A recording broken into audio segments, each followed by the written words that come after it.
Hello everyone, I'm Xiaohan. I'm the Creative Director of the Songwriter Music College. I am a mental pop lyricist, but I do speak English, and yes, lyrics writing in both languages are essentially using the same techniques, and therefore I'm here to talk about Ed Sheeran's Colourblind.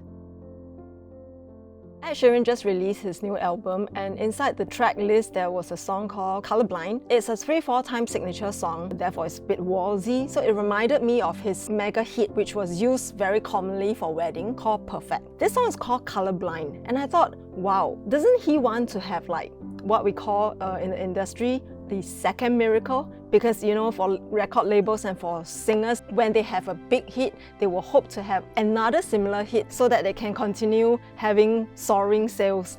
But he didn't. Instead, he chose Colourblind, which is actually something unexpected, because for a lot of people, they were hoping for him to write a Perfect version 2. But instead of giving Perfect version 2, he actually gave Perfect Season 2, which was actually a transition from a wedding song to a marriage song. Perfect, it was like the perfect song to propose to get married to. But Colourblind shows all the imperfection and all the emotions that's involved in the marriage, including the negative ones. I was looking for the lyrics for Colourblind, and so I did this Google search with the word song plus Colourblind. It came up to be 1.24 million search results. And so I thought maybe I searched for song plus perfect. It came out to be 290 million search results. Also, perfect is that kind of no mystery kind of song titles. When you see perfect, you will think that, okay, so the song is about a perfect relationship, or the girl is perfect, the guy is perfect. It evokes no curiosity. However, Colourblind is more intriguing because it makes you want to pay attention to why a love song, which is supposed to be waltzy and and romantic, to be associated with the word colorblind, which is a kind of disability. I think Ed Sheeran is an underrated lyricist. People think that, he's such a great singer, he can write great melodies, but people don't seem to notice that he's actually quite clever in his lyrics writing, because there's actually a very clever line here. It says, pick an orange, watch the shade change in the heat. In the context of the whole lyrics, it may mean that pick a color, orange, but it could also mean that picking an orange from the tree. Now, he stays in a farm, so there's no wonder he can say pick an orange, right? And the other word, shade. Shade can refer to shade of colors or shade under the orange tree. So I think Ed Sheeran is quite a clever boy. If you have contrast in your lyrics, you typically will be able to push out the other point in a stronger way. In these lyrics, Ed Sheeran writes, some days we are red and some days we both think green.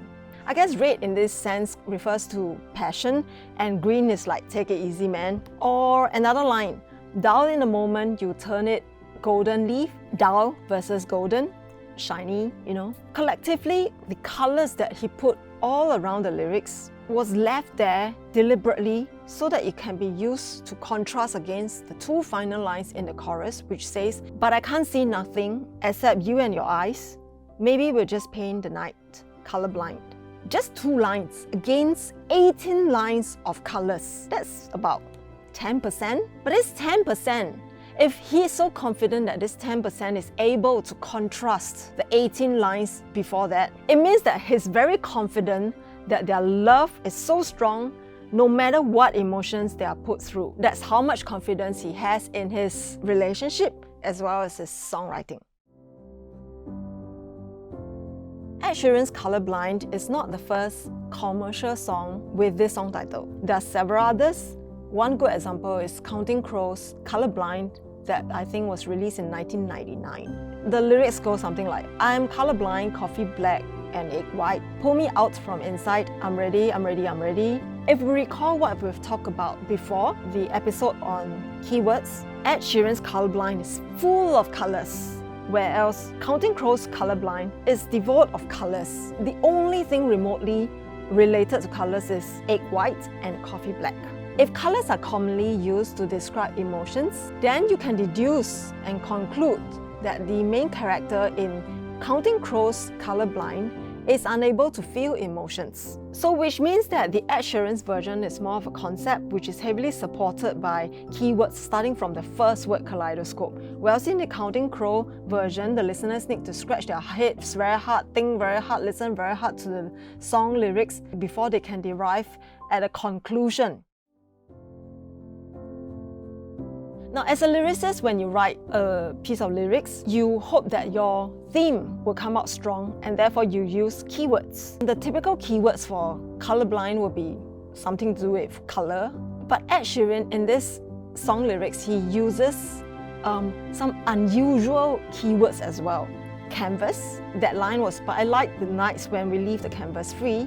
Or like brush, grab a brush and see where the feelings may lead. Or pigment, our words are mixing the pigment we need. Songwriters typically don't like canvas and brush because they are like household items. But that's what makes Ed Sheeran so successful, yet relatable. He has always been incorporating all these unusual words that people might not like to use in song lyrics, such as his previous songs like Visiting Hours or Supermarket Flowers.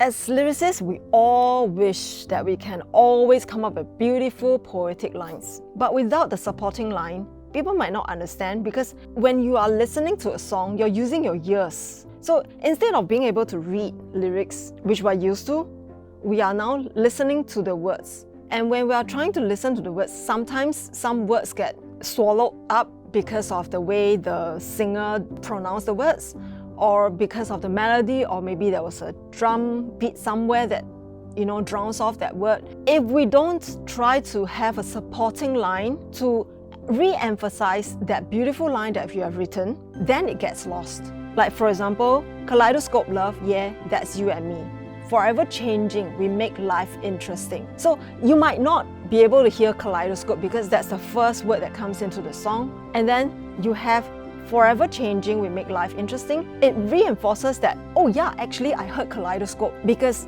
it's forever changing. And then there's another line. In every spectrum, we find the millionth piece. And then you're like, what is that? And I say, connect the dots. It's like, oh, so the million piece are all small little dots. What he did here to have follow-up lines reinforces the brilliant lines that he has written using metaphors and other figure of speech.